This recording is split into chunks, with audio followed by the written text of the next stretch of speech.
bisa semua, paham nggak? Nggak tahu loh kalau ini dikondisikan, paham nggak? Nggak ngerti, paham nggak? Kalau punya kepentingan dikondisikan, paham nggak? Nggak ngerti, karena sekarang lumayan sih. Lumayan, paham nggak? Kalau karantina di rumah sakit kan lumayan klaimnya, paham nggak? Aku juga udah ngerti gitu, paham nggak? Lumayan, sekarang pada pinter-pinter gitu. Dan kemarin saya sudah ketemu sama salesnya.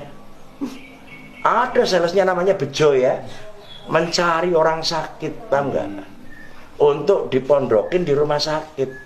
Kalau diantar pakai mobil sendiri 200.000, tapi kalau diambil sama ambulan rumah sakit honornya 100.000 gitu. Sudah sama kayak itu. Kayak pedagang rok jarum 76 itu muter, paham gitu, paham nggak? Udahlah. Mari kita sadar. Mari kita insaf, paham nggak? Nggak usah cari yang macem-macem, paham nggak? Bagaimana kita layani rakyat yang bagus, gotong royong, kan gitu ya. Insya Allah kalau kita betul-betul menjalankan Pancasila, kuat Indonesia. Viral sebuah cuplikan video Bupati Banjarnegara, Budi Sarwono kembali menjadi sorotan publik. Kali ini, Bupati yang akrab disapa Wing Chin menuding ada permainan klaim biaya perawatan pasien COVID-19 oleh pihak rumah sakit.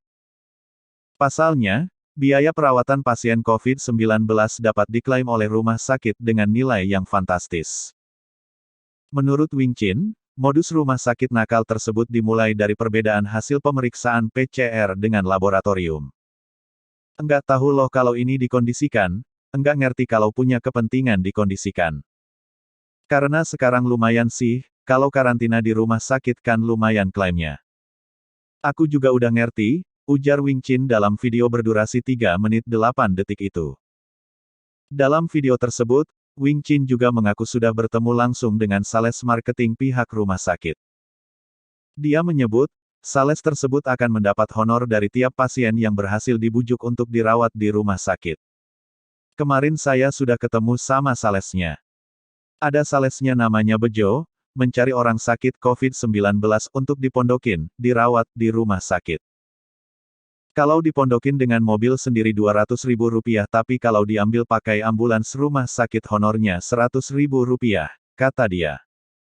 Menurut dia, mafia pasien inilah yang membuat angka COVID-19 di sejumlah daerah melonjak. Keuntungan yang selangit membuat rumah sakit berlomba-lomba mencari pasien COVID-19.